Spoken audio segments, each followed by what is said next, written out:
Welcome home to USA Global TV and Radio, a place where dreams take flight, with authentic storytelling, diverse perspectives and meaningful conversations, where global stories unite and bridges are built beyond all borders. Discover world-class education, entertainment, hope and inspiration. Together, we're building bridges worldwide. Subscribe to our channel, USA Global TV. Download our app, USA Global TV. Be our guest or join our team. Visit usaglobaltv.com. Thanks to our founder and executive producer, Dr. Jacalyn KERBECK. Music score by Yeffy Tang from Cloud Road Music. Voiceover artist Mike Porter. Creative direction by Paul Garcia. USA Global TV and Radio. Your home for global connection. All rights reserved. This video and its contents are the exclusive property of USA Global TV and Radio. Unauthorized use, duplication or redistribution in any form is strictly prohibited. Markets shift overnight. Technology rewrites industries. Leadership decides who survives and who scales. Real stories, real people, real business. Welcome to the Business Show on USA Global TV and Radio, reaching audiences in more than 60 countries and home of the YouTube Silver Creator Award for surpassing 100,000 subscribers. This is not theory. This is not recycled commentary. This is business in motion. Founders, CEOs, investors, strategists, operators, the people building companies, moving capital, driving innovation. We go beyond headlines into decisions, beyond noise into strategy, beyond trends into execution, growth, disruption, artificial intelligence, global markets, leadership under pressure. Hosted by Dr. Jacalyn KERBECK and Cini, the Business Show delivers direct, unfiltered conversations with the leaders shaping the future of enterprise. If you're launching, scaling, investing, or redefining your next move, this is your front row seat. No spin, no scripts, no surface talk. Real stories, real people, real business. This is clarity in motion. This is momentum. This is the Business Show on USA Global TV and Radio. Executive producer Dr. Jacalyn KERBECK. Original music score Yeffy Tang. Videography and production Paul Garcia. All rights reserved. This video and its contents are the exclusive property of USA Global TV and Radio. Unauthorized use, duplication, or redistribution in any form are strictly prohibited.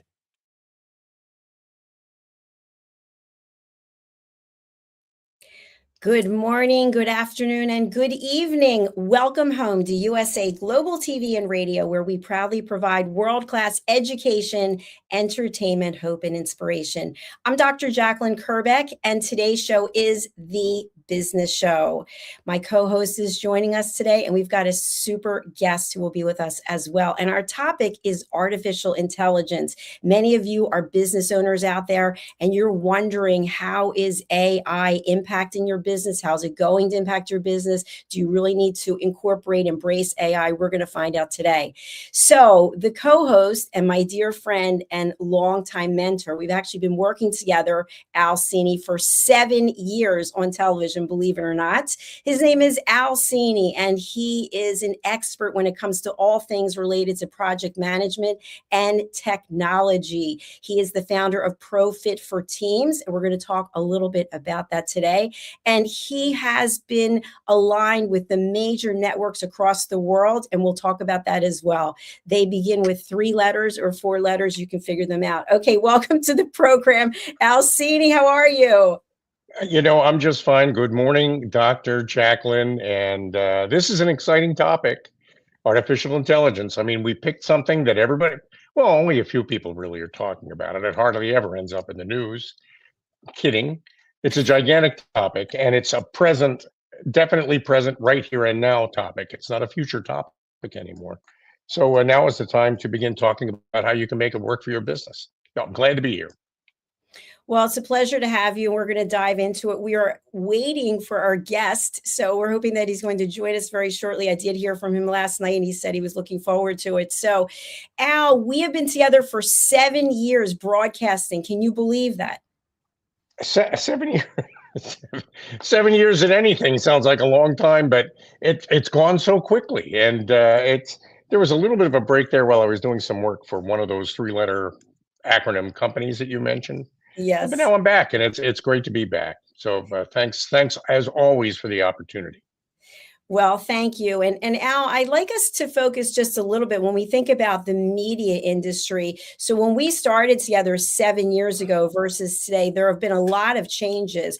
And I believe that AI is probably at the core of this, but it's also about consumer preferences, customer choices. So for example, the network cable television that we've known for so long is going by the wayside in some ways. I know I don't have any cable service. I just have streaming service. And so we've seen a lot of changes. So what is your thought process about the last 7 years when it comes to television and media and some of those changes, especially how they can impact our audience of business owners?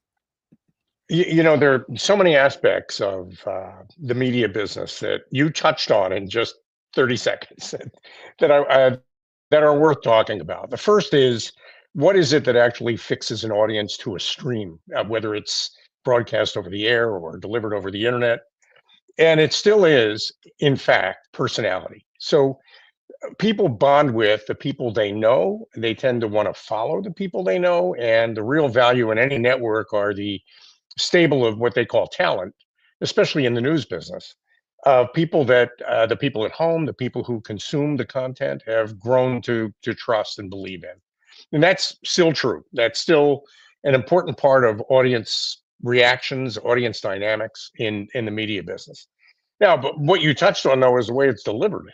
It's used to be that you watched the news at 6, that was the local news, and then there was national news at 6:30, and then there was some more news at 7. Now, that used to be the way it worked, and it doesn't work that way anymore. I mean, a big part of the changes in the last 7 years, and especially as it relates to the news business, is that it's just ubiquitous and it's available any time of day. It's an experience you lean into rather than lean back and watch. And that is a huge change. And all the networks, every media company has had to adapt to a world where people go and get what they want when they want it, rather than wait around until it's delivered to them. And that's a huge change in the dynamics of the distribution of content. And of course, technologies sits underneath all that. The way you deliver content now that it's done over the internet rather than over the air has totally changed, and it's changed the way we work with media. And I think these are all. I mean, what we're really talking about today in artificial intelligence are change. And yeah, internet streaming has definitely eliminated to a large extent the transmitter, the way people used to get their content, although that still exists. Kind of like the way the airplane eliminated the railroad and the railroad eliminated the covered wagon. I mean, things happen, change happens at every point in the history of any business. The question is this the end of the world or is this the beginning of the world? And in every one of those cases, and in this case, especially with AI, I think we're talking about the beginning of a new era and not the end of civilization. Even though a lot of people always like to kind of groove on the idea of predicting Armageddon, we haven't had one yet, and nobody wants one, and we're probably not going to get one this time. So, but it does change the way we think, and that's what makes this such an important subject. Thank you, Al. I really appreciate that. Our guest today, David Nicholson, although not here yet, is a professor at the Wharton School of Business. And I happen to be enrolled and taking the Chief Strategy Officer program. And David spoke to us a couple of weeks ago about artificial intelligence. And I want to bring up something that he mentioned so that you and I can get into it. He had a slide that basically referenced back in the day when people were not embracing email. So it was before we had email, and people had all the reasons in the world why they weren't going to use email, and they never really thought that it was going to play a big role. And so my understanding of his presentation in this area was the fact that there's a similarity with artificial intelligence in that some people are thinking, oh, we see Amazon using robots to deliver, and we see drones that are delivering, but is it really going to impact my business? And then we see all kinds of information about the fact that everyone's job's going to be wiped out. There are going to be very few jobs left because they're all being replaced by robots. So I'd like to have you talk to our audience about that similarity between embracing and adopting email way back when to today and embracing and adopting artificial intelligence. Do you remember? I don't know if you ever had an AOL account. I Oh, you still have still one. have one? Ah, I do. I'm still like, I mean, it's free, so I still have an account. It's still on my Outlook. I don't check it very often. Um, but I remember you got mail was kind of an exciting, oh my God, I have email. And but now the big deal is there's actually a letter in your mailbox, a physical letter. So what amazes us these days is what we used to consider routine when it happens. That old-fashioned, old-school way of doing things is still real and it's still present, but email replaced it, just like the covered wagon, the airplane, the train. I mean, all those things. Technology changes the world we live in. It's the nature of it. But human beings don't really change, and that to me is probably the most important point to make. I don't know if you've ever gotten, when you woke up in the morning, a little dialogue box in your brain that said, there's a new version of Brain available. Would you like to download it? Have you ever gotten that, Dr. Jacalyn? Have you ever? we're, we're, First of all, I think I decline, especially at my age. But second of all, there is no, we're still running Brain version 1. We've been running that version of Brain now for a couple 100,000 years. So all this technology changes around the one version of Brain that's available to us. The only thing that really upgrades our brains are new experiences and new learning on new subjects that are novel and that change things around us.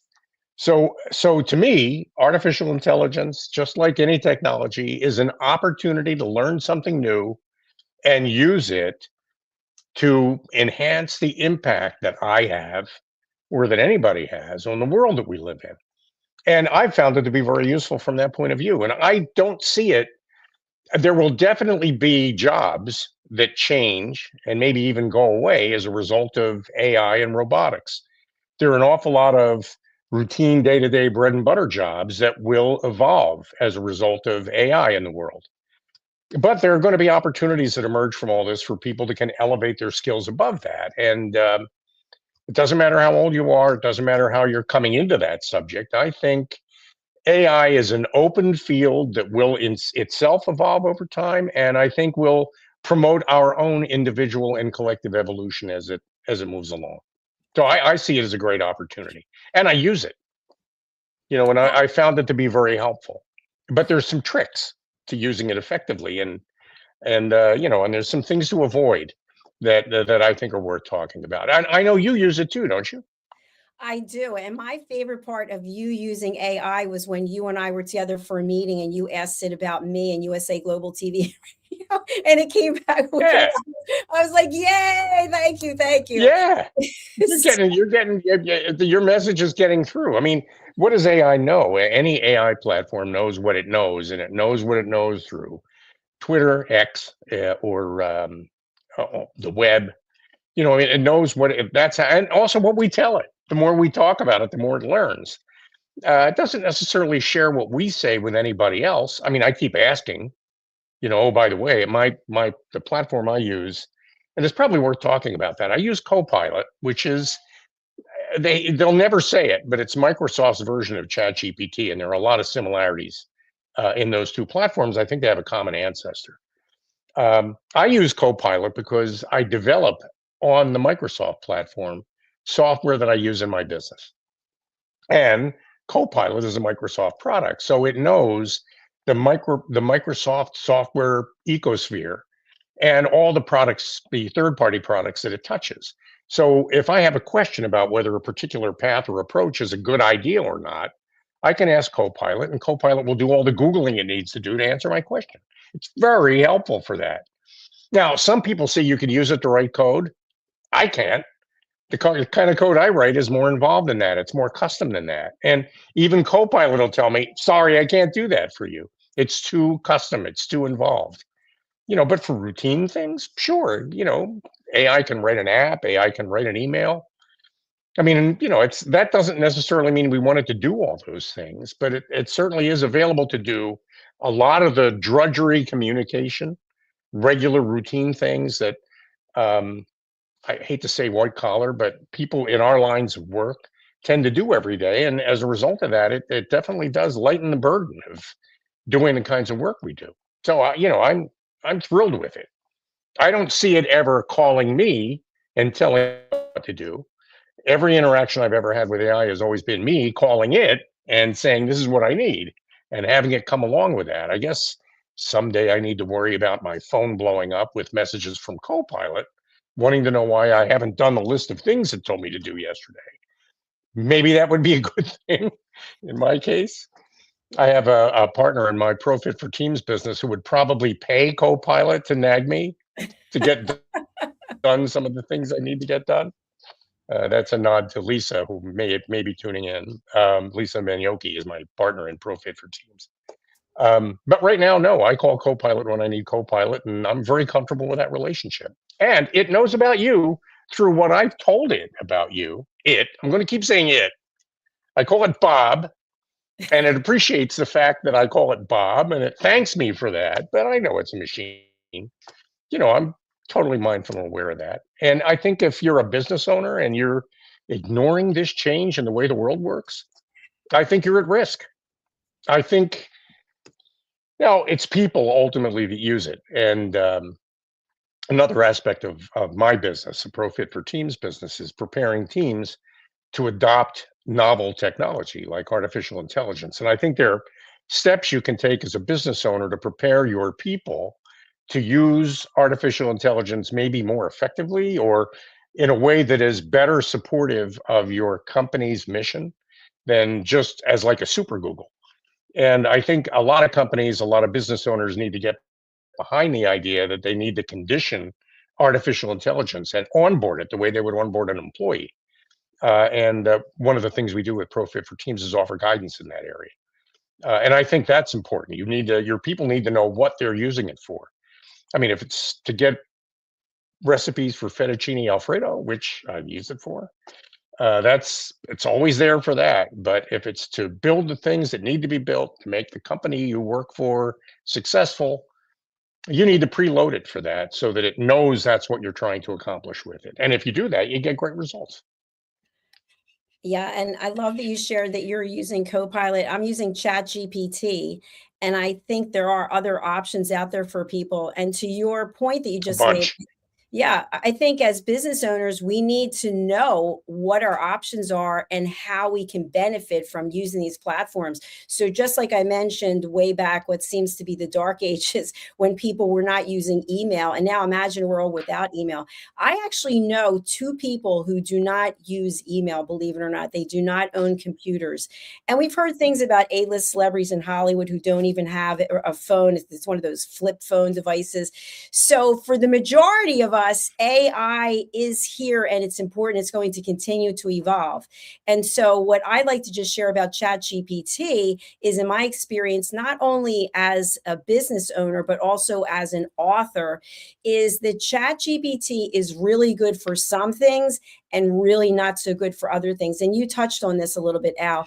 So what I found is that when someone sends me an email, I know if they've used ChatGPT or artificial intelligence. You can just tell because there's certain words that AI uses. One of them is lens, through the lens of whatever. And then they also use these really long dashes instead of short dashes. And I think it's basically, for me, and I'll just put this out there, as a single woman living alone, sometimes it plays the role of therapist for me. So I don't have to actually go and pay anyone, but I'll run things by it and ask it what it thinks. And so there are benefits, but there are absolutely limitations. And there are things that it absolutely gets wrong. Not only just the things that it can't do, but it gets things wrong. And I'll set it up, like I'll ask it a question and I already know the answer. And it comes back and I'm like, no, wrong. You didn't do any research.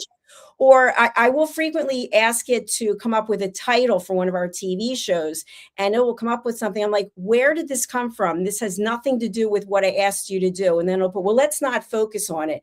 And sometimes, no offense, Al, it reminds me of a defensive male. You ask a guy a question, and instead of addressing it, he'll say, well, let's not talk about that now. Let's just move on, right? Guys do that. I'm sure women do it too.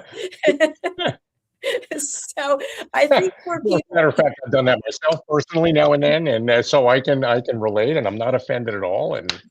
And I appreciate that observation. Thank you, Dr. Jacalyn. you are Uh, so welcome. there is a pretty well-known reel rattling around on social media, the video on social media where a human asks ChatGPT how many E's there are in the word committee.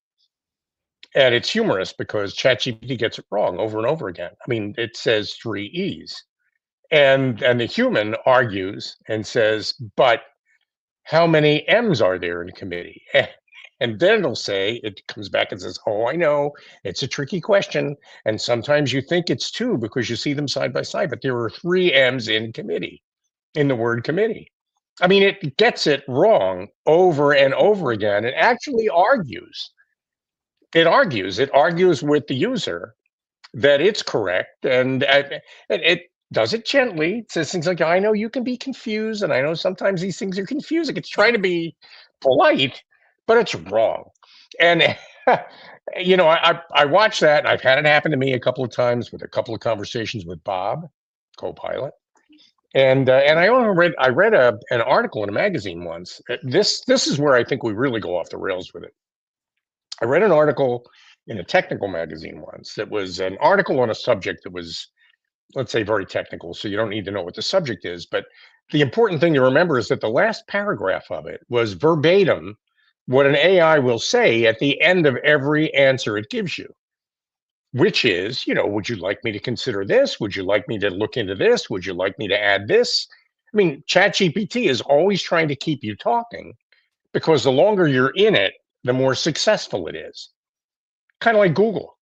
I mean, that's one of the things that I think scared Google when AI first emerged 2 years ago. I mean, people are going to go to ChatGPT and they're never going to go back to Google. In a way, it's you use it like a super Google. But whoever was researching the article they were writing asked ChatGPT or a Copilot or one of those AIs about that subject, and they verbatim copied and pasted the AI result into the article, into the magazine.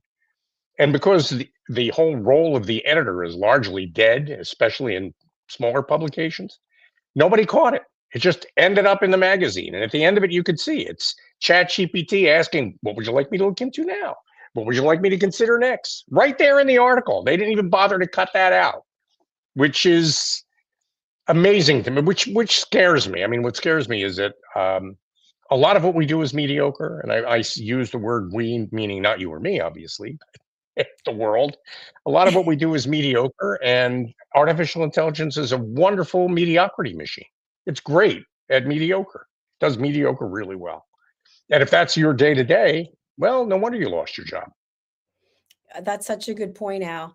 And it reminds me of this lecture that I also had the opportunity to attend for the Wharton School of Business. It was recently. One of the professors was talking about this study that was done by the Boston Consulting Group about how AI is being used in business. And again, this is my interpretation, which is why I'm not saying the professor's name in case I got it wrong. But my interpretation of it, looking at the slides and the graphics, was many of the frontline jobs in businesses are asked to use artificial intelligence in some way.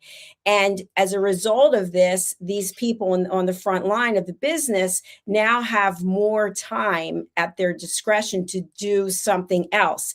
However, they haven't been told in general, based on the study, what it is they're supposed to do with their time. So essentially, they are becoming ineffective at their job because they're using AI as requested to do something that they were doing, and now they have extra time and they're not doing anything with it. And the other takeaway from this presentation was that in leadership positions, leaders are being asked to understand artificial intelligence and use it in some ways. But in 90% of the cases, leaders are deciding to work one-on-one with humans as opposed to offload it to artificial intelligence, because there's still that need for the human dynamic and that human connection. What are your thoughts about what I just shared, Al? I think you raise a really, really important point, that getting things done is still a human function. It's not an AI function. I mean, and one of the big fears I think people have is that AI at some point will just take over society, start making very important decisions, major decisions, like launching missiles, for example, or declaring war on countries. I mean, we worry a lot about what we see in the popular media, like the Terminator, that someday robots will take over. We worry about that.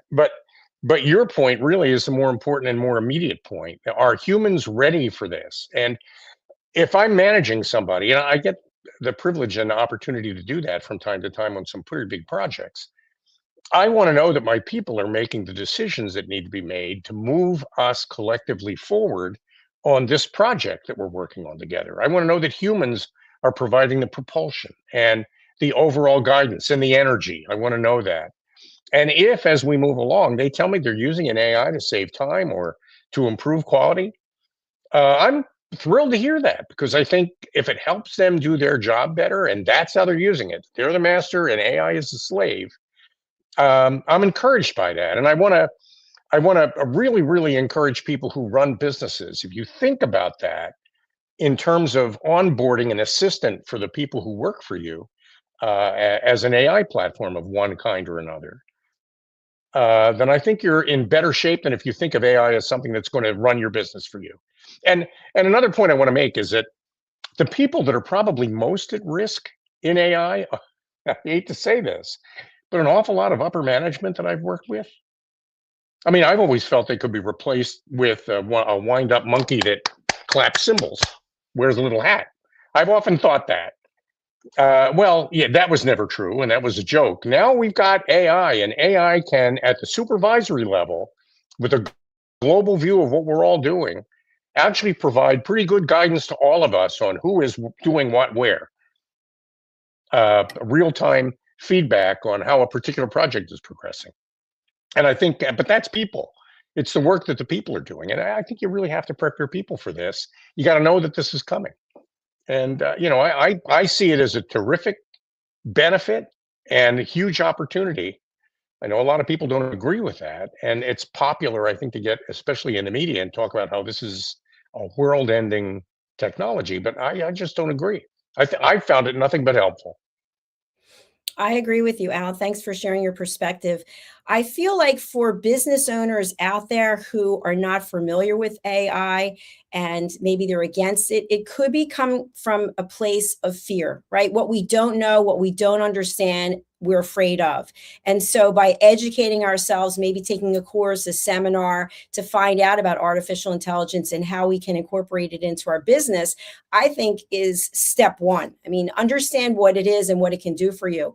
And then, as I mentioned, based on my interpretation of these two different presentations at Wharton, is if leaders are actually very interested in the human dynamic and having these conversations with humans, depending on where you are in the organization, I would think your position's not going to be eliminated. But if you are on the front line of the business, how can you differentiate yourself so that your job's not eliminated? So if you don't understand artificial intelligence and you're now asked to use it and it's taking over some of the things that you're doing and you now have free time, how can you use that free time to set yourself apart from everyone else? What contributions can you make in the organization so that your leader says, wow, look at Al, look what he's doing. We eliminated part of his job and he's found a way to be productive. So that might anger some people. But at the same time, and I really believe this, Al, as humans, we have this curiosity. Not all of us, but a lot of us, we have this curiosity. What's next? Well, what can I do? Well, how can I give value? And so use that curiosity to build your knowledge about AI and how can you make it work for you instead of being left in the dark. Thoughts? So let me feed that back to you. I mean, your step one is get to know it. Don't be afraid of it and go past the headlines. Don't just think that because you watched an article, a story on CNN or ABC or NBC, just because you watched a story about AI doesn't mean you really understand it. So that brings us to step two. Getting an AI account is instantaneous, immediate, and generally runs $20 a month. There's no commitment beyond 1 month. You can stop at any time. Get a hold of an AI platform and start communicating with it. Start asking it questions. Um, some of the AI platforms, many of them now have microphones you can click on where you can actually verbalize. The the LLM AIs are terrific at understanding what you're saying and what you're typing. They're way better than voice recognition ever was.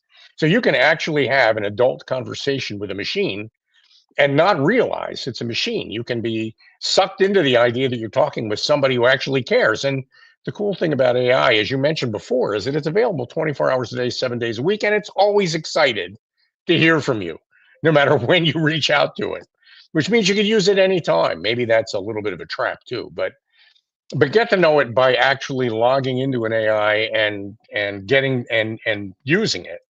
And spend maybe a couple of weeks doing that. And then tell the AI what it is you're trying to accomplish in your business. Explain to your AI platform, whether it's Copilot or Chat GPT or any, I mean, there are half a dozen Grok or I'm trying to think. I mean, there's some pick one and ask it, what are the AI platforms? They'll even tell you about their competitors and how they're different. Um, and get to know them and get to know them well enough to converse with them and then start talking about what it is in your business that you're trying to accomplish. Talk about the problems you're having. Explain the production problems you're having if you're having them. Explain the sales and marketing problems you're having. You will get back information from an AI that may be better than information you could ever get from any consultant.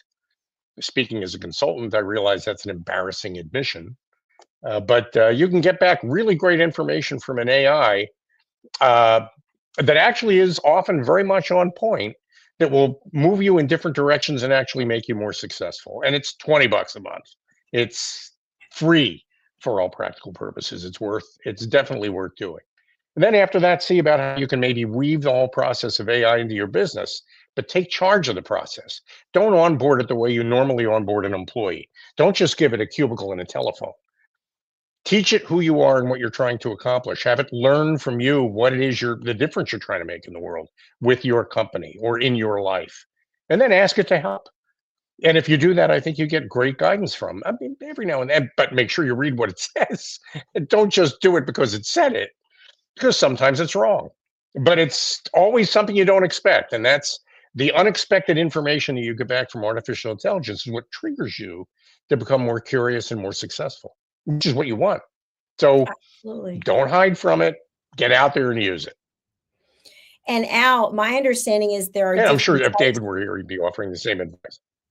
Yes, and what I learned from David is there I'm are sorry. different types of Mhm. artificial intelligence, and I'm not an expert on that. But where I want to really take our audience is if you think back to when we didn't have email, okay, maybe there were early adopters and this was seen as a major innovation, but at some point everyone caught up who wanted to catch up, right? Mhm. Everyone said, okay, I have got to embrace email. Now, imagine today if you're a business owner and you're conducting a business meeting with someone and you ask for their email to exchange information, like, oh, we don't use email.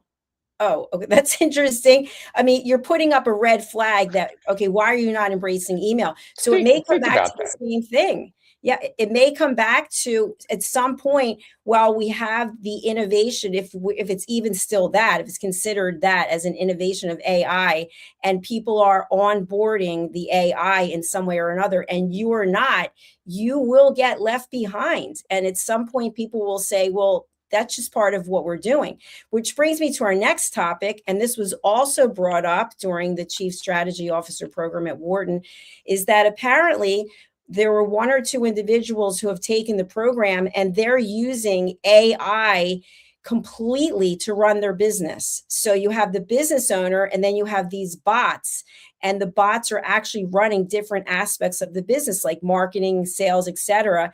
And then my understanding is this business owner specifically actually holds team meetings with these bots. So now I'm going over to you, Cini. When we think about teams and incorporating AI to help make teams the most effective they can, you're an expert when it comes with your ProFit for Teams. So where do you see AI playing an important, valid role with teams?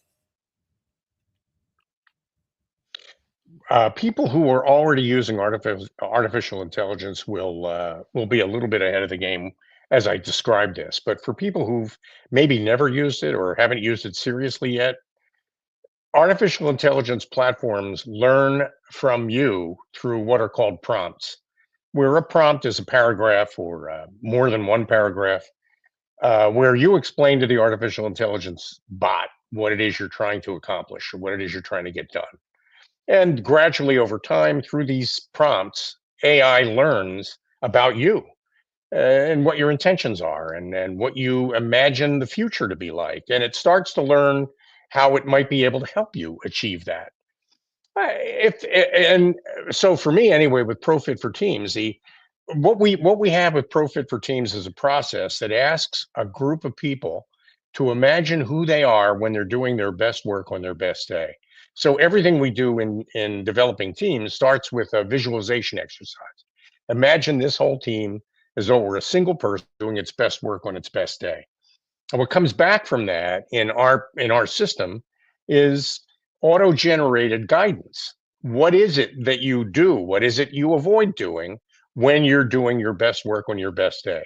The goal really is to try to create the 10 commandments of success for a given team that's very team specific. And we don't do it by giving the commandments to you. We do it by getting the commandments out of the people who already work for you, because they already really have that guidance within them, if that makes sense. So what we get out of that are 10, I'm going to use the word commandment, but you can cross out commandment and write in prompt. What you get out of that are the 10 prompts that you can give to an artificial intelligence platform to teach that platform how to be a member of your team. What is it we do around here when we're doing our best work on our best day? What does it mean for us as a team when we're working collectively to make the difference that we were put here to make?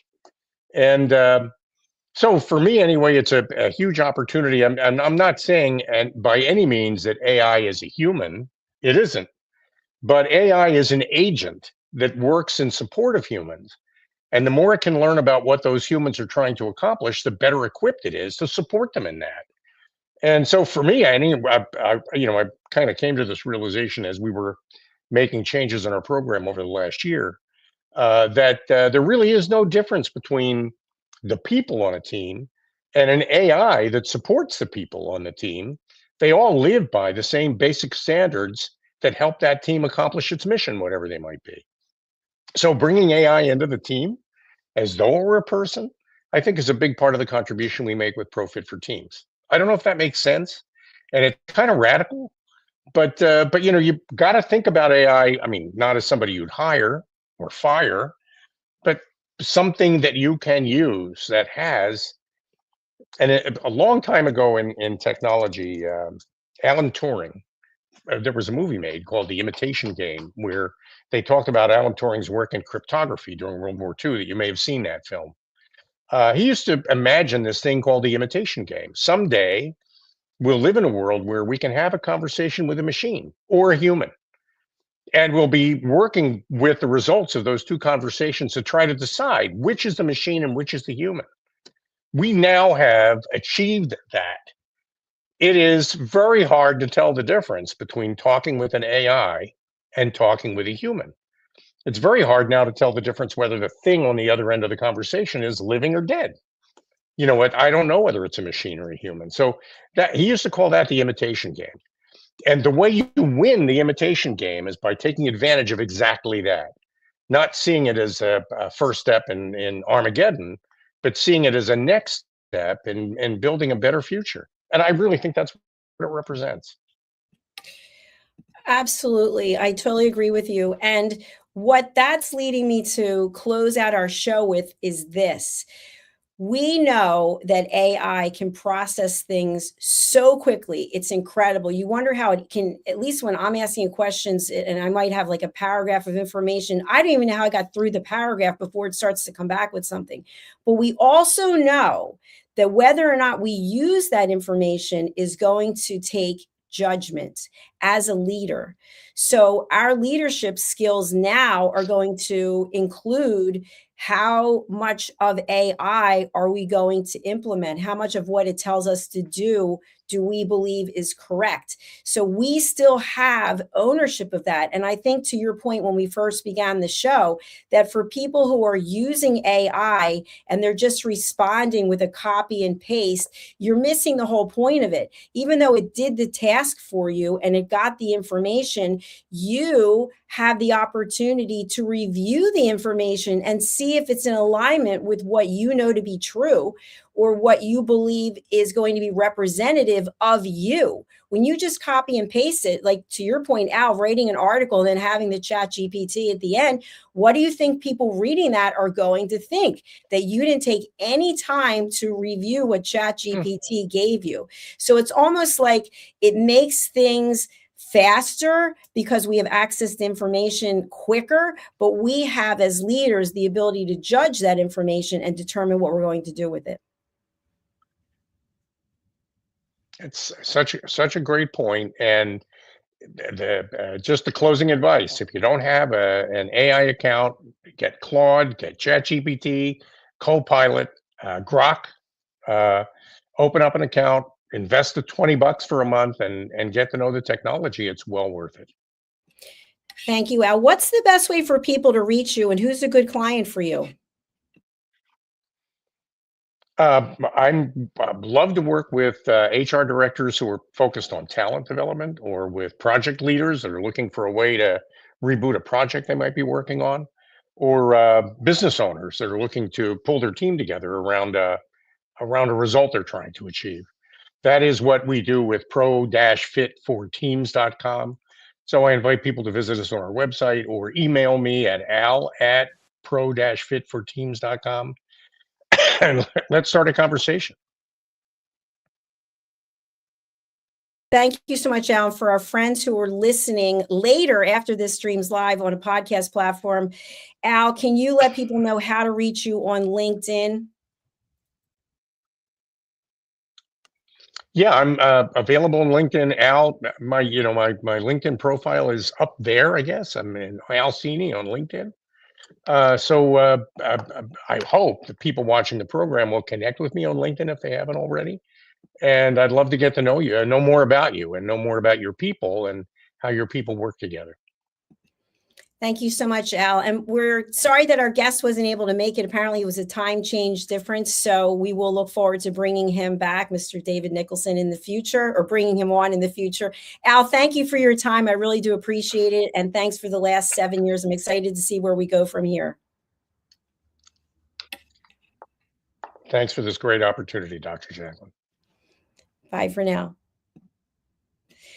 Thank you, everyone, for watching and for being here today. I hope that you took some information away that will help you in your business. We are here for educational purposes.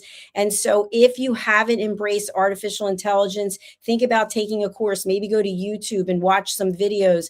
But by being afraid of it, you are only putting yourself on the back foot. So if you make a phone call to a company and it's answered by some type of automated system, that could be AI, Siri, AI, Alexa, AI. AI really is everywhere. And so in some ways, my point of this whole show is it makes things much more accessible. It gives us the information much quicker, but we as humans have to decide how will we use that information, or maybe we won't use it at all. But by being unaware of the types of AI, by being unaware of how AI can impact your business, you could be getting left behind because your competitors could be using this as an innovation tool to take their business to the next level. So thank you again for being here. We'll look forward to seeing you for our next episode. If you're new to USA Global TV and Radio, we are in over 60 countries, as the video has in there. And we are also on many platforms. I would like for you to subscribe to our channels on behalf of myself and our team. You can go over to YouTube, where we have 2 channels, USA Global TV and Radio, where we've earned the YouTube Silver Creator Award for surpassing 100,000 subscribers, and also Dr. Jacalyn KERBECK. You can also watch us on Amazon Fire. You can download our app, USA Global TV. You can watch us on social media, and this program will also be distributed onto LG, Samsung, and Roku. So thanks again for being here. I really do appreciate it. We're going to go over to one of our sponsors, and then we'll be back with our next show. Remember, AI can be your friend. Just learn about it and learn how you can use it and learn what the boundaries are. Setting boundaries is something that we as humans get to do, and it makes a lot of sense. Bye for now. Is it true? Is it kind? Is it necessary? In a world quick to judge, one book dares to reveal the hidden cost of silence. Discover Holy but Harmful, The Silent Sin of Judgment, How Hidden Judgments Destroy Relationships and Damage Lives by Dr. Jacalyn KERBECK. The Amazon #1 bestseller that's transforming the way we understand ourselves and the way we see others. Pick up the companion workbook to uncover your own hidden judgments and learn how to break free from them. Available now on Amazon and at fine bookstores worldwide. Thank you, viewers and listeners of USA Global TV and Radio, for joining us today. We're honoured to have your time and attention as part of our global community. At USA Global TV and Radio, we believe in the power of authentic conversations, meaningful connections, and creating a world of possibilities together. Want to be part of something bigger? Join our team of elevated listeners at usaglobaltv.com, a space where your voice matters and your ability to listen transforms relationships. Stay connected with us across all our platforms for thought-provoking discussions, expert insights, and empowering stories. Subscribe to our channels at youtube.com/c/USA Global TV. Follow us on social media and explore the endless opportunities we're creating for growth, learning, and inspiration. Together, we're not just broadcasting, we're building bridges and changing lives one conversation at a time. For inquiries, contact us at info@usaglobaltv.com. Produced by Executive Producer and Director Dr. Jacalyn KERBECK. Voiceover by Mike Porter. Creative direction by Paul Garcia. All rights reserved. Visit usaglobaltv.com to view our full terms and conditions.